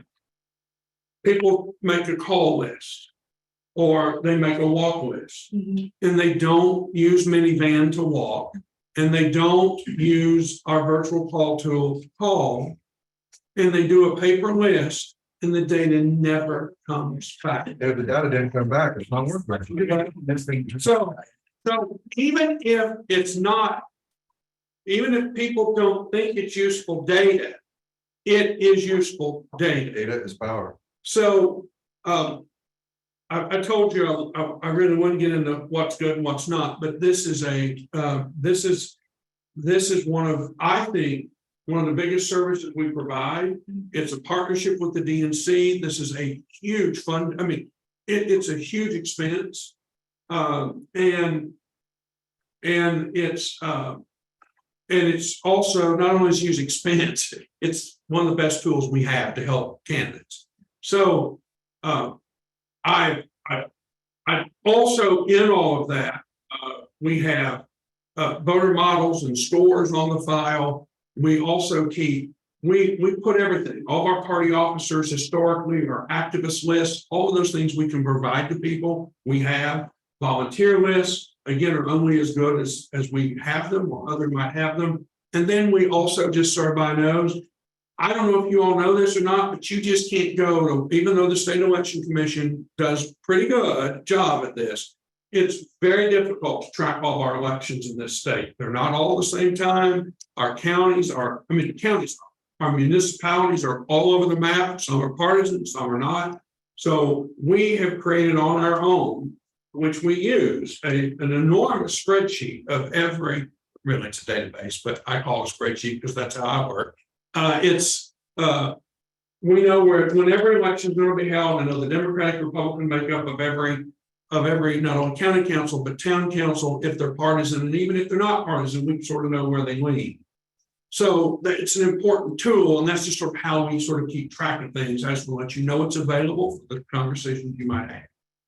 And I'll say one thing too about our data, just so folks can know that we do have an advantage with our data because we do have race on our file. Oh yeah. Every state does not have race. So that does, just create an advantage for us. Go ahead. We have I've worked with voter files, many different voter files, and Dan. The one time, I don't want to talk about it, I worked with the Republican voter file. I can tell you that we have a great voter file. And when people get hung up on error, of course it's going to have mistakes. Of course it's not going to be perfect. There's no way you can keep up with 3 million people perfectly. But we need to do a better job using the voter file. It's a great asset. You're going to get a lot more information as we move through this process on data and points, but I just wanted to give everybody, because you all might not end up working on that group, but I sort of want to let everybody know this is an important tool that I think works well. Communications. It's the thing we probably receive the most flack for. It's the thing everyone's, in case you didn't know, everyone's a communicator. Everyone is a message specialist, and that's okay. We know it, we say it, and we live with it. So we do serve as a central communication hub for Democratic elected officials and candidates. We have processes for that. Again, I'm not talking about do we do it well. We do believe it or not, coordinate strategy on messaging and attacks and rapid response. It's not always the best or not always the most effective, but we do it. We are the perfect vehicle as an attack dog against the GOP. And again, effectiveness here, but it's a role the party plays. We manage a Facebook account, we manage a Twitter account, we manage Instagram, we have a 70,000 person or more email list. We manage our website, and believe it or not, 90% of everything we put out, I would say 95, is immediately available on our website. But that's because it's there, so I can say to people, go to our website, that's where it is. But just to let you know, these are the kinds of activities the party has engaged in or could engage in every week, or I mean every day, or every week, every month, and lots of room for improvement. Coordination. We are legally allowed, this is important, we are legally allowed to coordinate in most cases directly with candidates. Under state law, we're allowed to coordinate with every candidate. There's no issue there.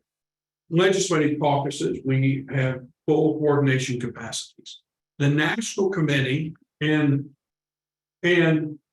federal committees like the Democratic Congressional Campaign Committee, the Democratic Central Campaign Committee, is all governed by federal law. We can coordinate with them, but we really have lots of rules we have to follow. But that is why a coordinated campaign exists. Everyone says to me, it's the most poorly named entity in America, the coordinated campaign. It has nothing to do with how well it's executed. It has everything to do with the fact we are legally a vehicle in which we are legally allowed to coordinate. Republicans use that term. The Democrats were the first to use the term in the late 80s, and it stuck. It's just poorly, it has nothing to do with the execution. It has everything to do with we are legally, it's a vehicle in which we are legally allowed to coordinate. And what I mean by coordinate, we can coordinate targets, we can coordinate activity, mail, phone, TV, all of those things we can coordinate legally. We have limits on what we can. Some of this has been taken away, but we do have limits on what we can spend directly in on a congressional district or on a congressional race directly. But those limits disappear legally when we coordinate. And so that's why there's a coordinated campaign that is housed and only legally housed at the state level. And Jay, you said this before, but normally who funds the majority of the coordinated campaign? Either two ways, this is really important, either a national committee that we might be engaged with or that candidate, right? I don't know, you probably remember this better than me, but I actually use 2010 as a great example. Congressman Craig, who was up for a tough reelection, the DCCC engaged very heavily. They put money in here. We worked on how that money would be spent, and in the 5th congressional district, and that was a coordinated work. But last year in the 1st congressional district, the support from the DCCC was not the same. So the candidate stepped up and did most of it. It really is situational and year to year. But a lot of people think, oh, the DSCC, that's another thing. I still run into people who think the Senatorial Campaign Committee pumped tons of money in here in 2020. They didn't do a dime, except they did some service work. So they helped us with some voter protection, and they also helped with some tactical work like calls and things like that. But it wasn't like bunches of money. So we are the only place that can coordinate legally with each of these entities. We also have to be really careful. I'm just going to say this, it's not important. We have what's called a federal election activity window. Kathleen and I have a lot of conversations about this. We have a federal election activity window that 120 days before any federal election, which is any primary or general election of which a federal candidate is on the ballot. So that's every primary, because there's a congressperson, there's a congressional race every 2 years. So every primary and every general and every presidential primary. So 120 days before that election, it changes from 120 days to the election day. We have to engage in all these coordinated activities in a very different way than we do outside of that 120 days. One of those activities is voter registration. So, for instance, we're doing great work with the NAACP. We might be doing great work with another C3 or C4. Our county parties are actively engaged, or we're planning it.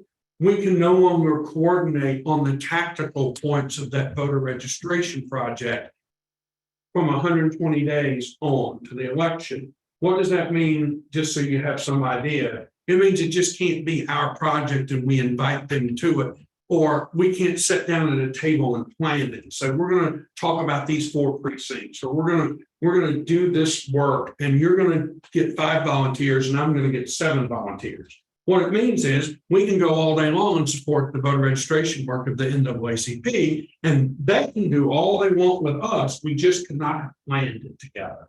That's when starting with the 120 days again. It's also the kind of money we spend changes 120 days to the election between our federal election law and state election law. So we spend a lot of time. This is one of the most important things we do that people don't know anything about, really. So it's why we ask the coordinated. The whole purpose of coordinating is to be able to coordinate, but we've learned over years it creates economies of scale. We're able to help us all spend money better together. Instead of every candidate having a field program, that's if we have candidates who believe in field, instead of everyone having a field program, then we could have a joint one. We could have a joint get out the vote plan. All of this is legally allowed. The other thing we do that a lot of people don't know about is volunteer exempt mail for federal candidates. So we're only allowed to contribute so much to a federal candidate, but state parties are allowed to use volunteers. It's why it's called volunteer exempt mail. In the old days, prior to technology, we could recruit volunteers to come sit in this conference room and bundle mail, put them in stacks of 200, put them by zip code, all of that. It's called volunteers have done that mail. It's called volunteer exempt because that mail is not subject to the limit in which we can spend on a candidate. So candidates can work with us to help fund this mail that we ask volunteers to do, and candidates do not have the final say on the mail. We do. This is a huge project we do, and we've done for a number of candidates, whether or not they have a joint fundraising agreement with us or not. We work through it as part of our coordinated plan. I just say that so you all have that context that this is and then you get to use, and our bulk mail permit gets used. So it's an enormous savings to a campaign. That's a real part of our coordination process we do. And I'm gonna take some questions. Yes, I will. I'm gonna do 2 more things. Okay. Think about this terms of an organizing and outreach, whether it's part of the coordinated, but it doesn't have to be. It's field programs, it's the staff we may hire, it's the volunteers we would recruit, it's calls, it's walk, it's voter registration, it's everything that we may have done in the past, whether it's part of the coordinated or not, sort of falls into organizing and outreach. And then the last piece that is important, well, just think about this in terms of candidates. What we have provided all these types of services to candidates, but I would hope you would think about what's the threshold of support. What do we do at the county party level and at the state party level to support our candidates? And this is really what this is all about in general. And then the last thing is research. So the other important thing we do that often is not tied to the coordinated because it doesn't have to be, is opposition research for GOP candidates. Oh, and by the way, we're doing more of this on our own as well. Not because it's meant to be used against them, but we like to know what the other side's going to come at us on. This is a great way, but we're allowed to poll, we're allowed to model, and sometimes we're not allowed to give that polling data to candidates. It depends on the federal law. And then we use all of this data to enhance our voter file in the end. So these are sort of the big topics of work that we may have done in the past or we may be currently doing. And some of these things can be improved upon as we move forward. Any big questions about anything, and I'll be glad to answer. If there's people online too, Matt, let's start with Michelle. Michelle, you were a little late, and I know why you were, because I was on the same interstate as you were. So if you could briefly introduce yourself and then ask the question. Hi everyone, my name is Michelle Brandt. I'm third vice chair of SCDP. I'm really excited about this. Thank you, Crystal, for putting this together today. And what else about me? Oh, I ran for office. I ran for the state house in 2022. And I did really well. I lost, but I didn't want to give up. So that's why I'm here today. I wanted to help improve the party and be one of those bastards that Crystal mentioned. I figured let me just help make it better than I'll do again. So my question, Jay, you outlined a lot of things that the party does. I was sitting here confused because that's a lot of work and the staff is not that big. And I was remembering my experience last year. How are y'all able to do that? Are some years you have bigger staff than other years? Yeah, great question. Really important question. So let me just give you sort of the 2020. We had $23 million. We had about 150 staff. That's a big chunk. Most of those were field organizers, organizers on the coordinating side. But let me just also say our staff levels go up and down internally. So I had 3 people who did nothing but help me process invoices and pay bills in 2020. We worked literally 10-hour days just doing that. I know it sounds crazy, but normally it's just 2 of us, one person and me and an intern. And I had 3 full-time people working with me just on that piece, HR, operational pieces. So, but let's take last year's example. 2022, about $4 million. We had, technically, we had about 12 or 13 staff, and 5 of those were on the governor's. I mean, we took on, so as I talk about all these pieces, we take on one of the things we were able to do to help the governor's race is the staff. We can move the staff. The state Senate caucuses move staff on our payroll in like 2020, for instance. But we had full-time operational sort of oversight, and they fold it into our coordinated effort. So it does go up and down dramatically. And let me, this is not my opportunity for a plea, but what I would say is that one of the great things we had in 2020 that we've never had before was the opportunity to ramp up. And we had it because money started early.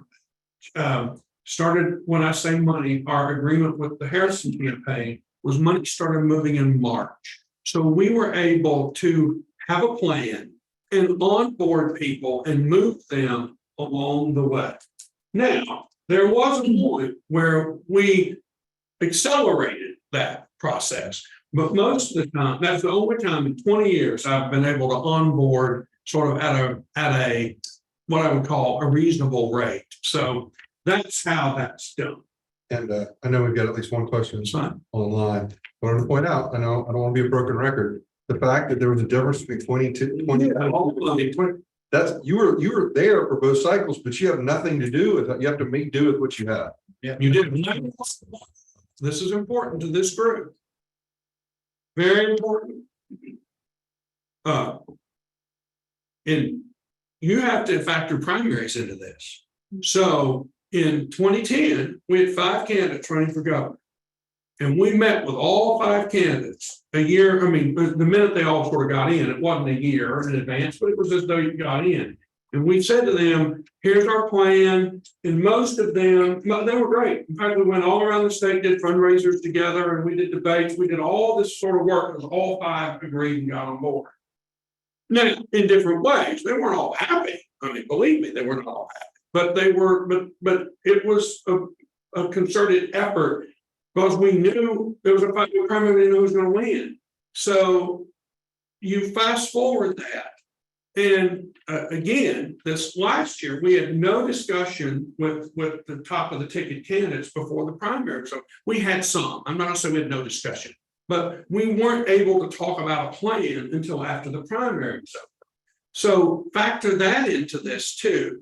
This is unlike our ability to communicate with the House caucus or the Senate caucus. We can do that months and months in advance.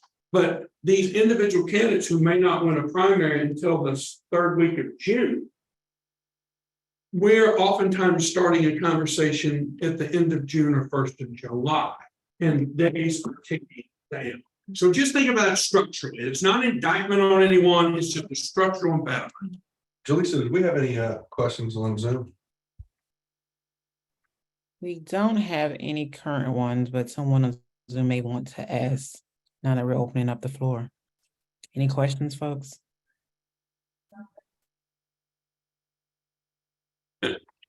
Any more questions in the room, people? Question, is there any way that the national committee can send more money, or how do they decide? Great question. Great question. And I'm not gonna spend a ton of time on it today, but I will tell you that most of these dollar amounts is all worked through agreement. All 57 state parties. We negotiate with the DNC leadership. It's called SPP, State Partnership Project.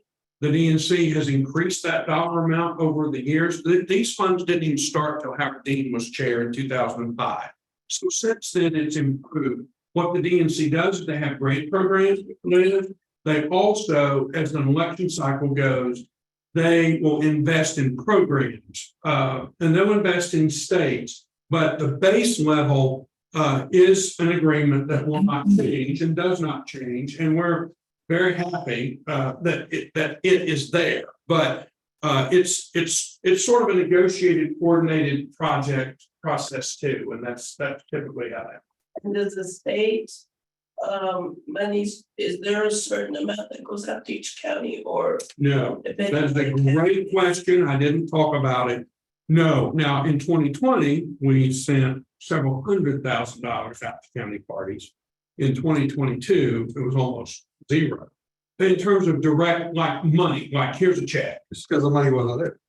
Right, but no, there is not. And there's not a set amount. The counties need to ask for money, or? They can, I mean, we don't have it, but like if we have an electoral project where we tell people there might be money available, we'll have a conversation with county chairs, but there's not a direct program like that. That's a great program, for instance, or just a designation of dollars that go direct to county. Right, because I know in Newberry County, some election years, we didn't even get any help from No, state, that's correct. and they want us to push Right. candidates, but we need You to gotta have- work.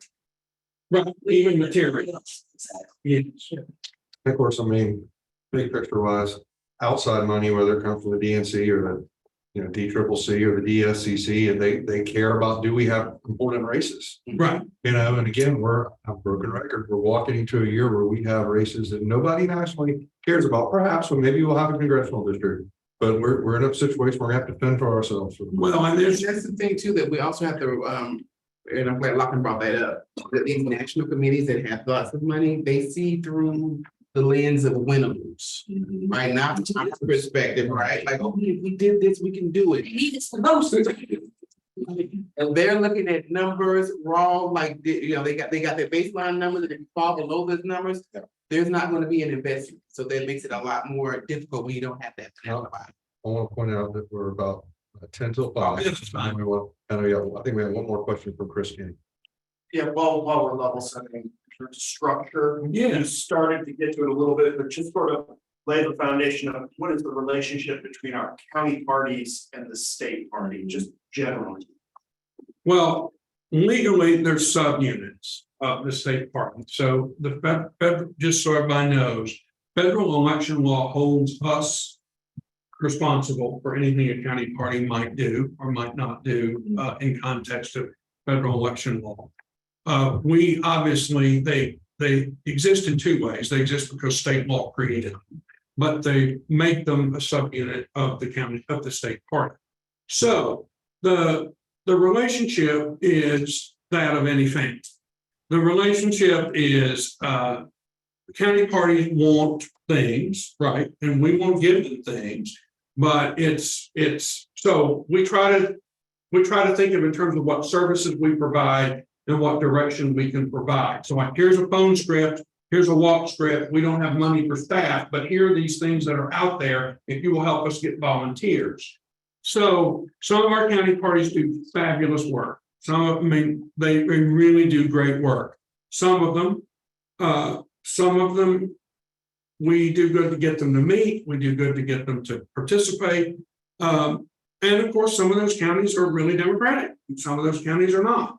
So there's a legal relationship, but we don't look at it as, oh, they won't. We are trying to simply find ways to provide things for them, but it ultimately comes down to dollars. The other piece that we try to do when we figure out whatever our coordinated structure is going to be, our electoral structure, we spend a lot of time trying to, I call it buy-in. It's probably unfair, but we try to work with county party chairs and say, this is what we have this year. This is sort of the process. And there's not a, and that's always hard, right? Because it's either a year where we don't have much or a year where we have a lot. So it's hard for them to plan too. Even though we try to provide them resources, we meet with them, we provide training, but there can be a lot more in that relationship too. You know, obviously, some counties are very Republican, some counties are very Democratic, but the next time we have a statewide race, every county is managed. This is not an electoral college. It matters. It's not bad we lose Horry County. Yeah, it really does. So that's, you know. No, it does. And if anybody has any other thoughts, so let me just from a housekeeping standpoint, after these meetings, any presentations that we have shared, we'll make available to you. We'll create a Google folder. Make sure you all have access to that, and anything we talk, agendas, presentations, and we'll do the same when we get to the committees, which I know. I think it's next, right? Yeah. Yeah. Okay. So I'm going to talk about committees, and then Jaleesa is going to talk about how we get folks on the committees. We're going to use these full task force sessions to have presentations and discussions on topics that we believe will be useful in guiding our work in committees. Task force committees will meet throughout the next several months, and we'll focus on very specific recommendations to bring back to the bigger committee. And we're going to have 4 committees. So and Lisa's going to talk about how we get on these in a minute, how we assign these. But number 1, the coordinated campaign model and structure. Exactly what Jay was just talking about. We're going to be faced with a need to have a statewide mobilization to win 6 or 7 House seats, Senate seats, whatever it is we decide, without a lot of outside help. And also what we want to do is not just for 2024, but we've got to prepare for that scenario through forever. Essentially, we can never count on having another Jamie Harris. So how do we build a coordinated structure that lasts, that we don't just shut down after the election and that we keep going based on our needs? Voter engagement and organization committee would be the second committee, obviously very important. We talked a lot about candidate resources.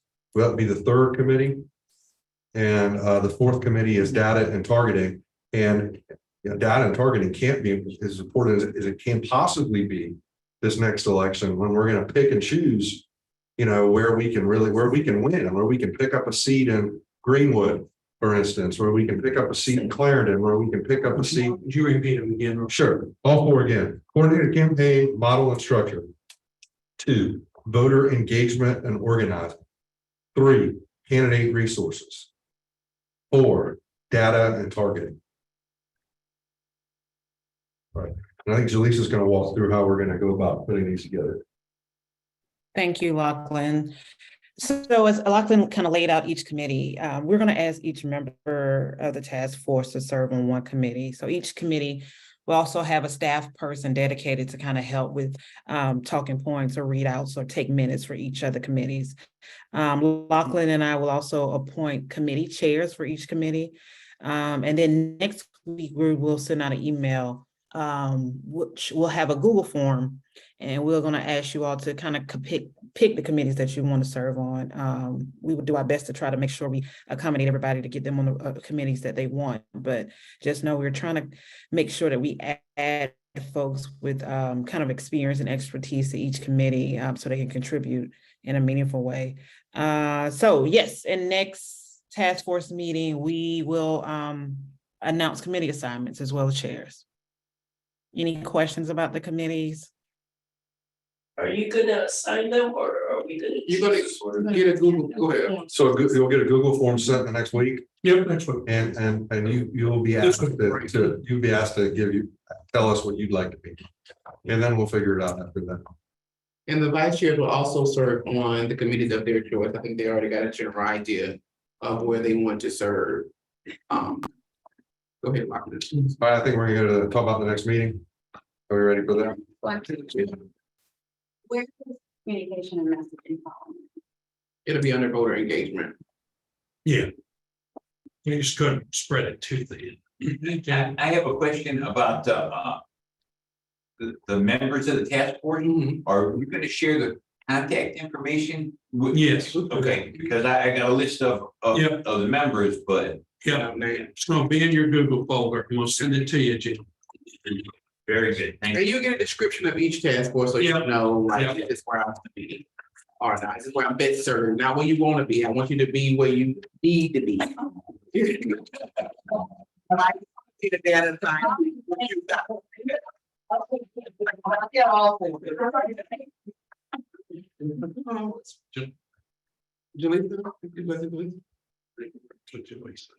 I'm sorry, can you hear me? Yes. Okay, so I know we are coming up on time, or we are at time, but you know, you all now have kind of an overview from Jay and from us on exactly what the committees are going, how the committees are going to be laid out and kind of expectations. But are there any more questions from folks? And feel free, we'll also send around our contact information. So you feel free to shoot us an email if you have follow-up questions after today. I have a question.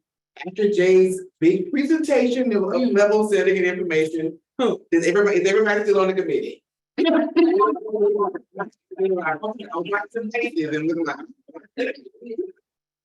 to make sure that everybody is still enthusiastically participating.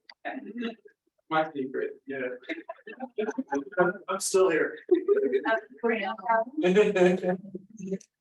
With any other questions, comments, any comments? Somebody texted me a question. They asked, the Biden-Harris DNC kickoff campaign said that money was going down to state for relational organizing tools. What's the word? Well, that it will eventually. So, I mean, that's the word. So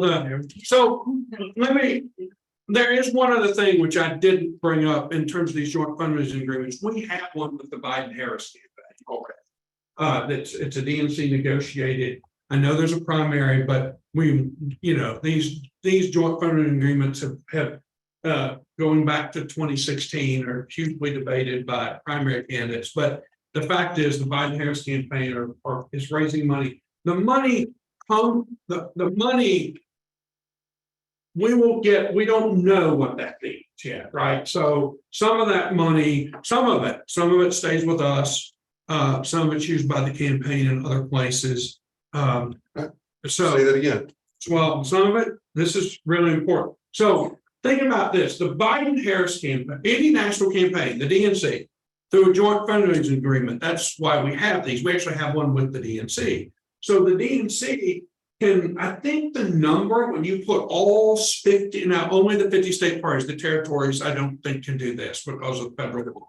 But of all 50 state parties, it's something like a donor could give $800,000 to the DNC through this joint fundraising agreement, but the money has to be moved to all 50 states, right?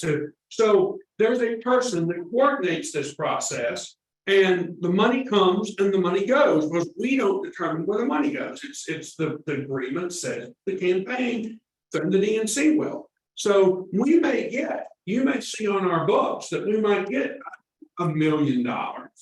But what we might be left with is 10,000. And I mean that seriously. Like, This is a good example. what? Alyssa is a good example. They may not understand.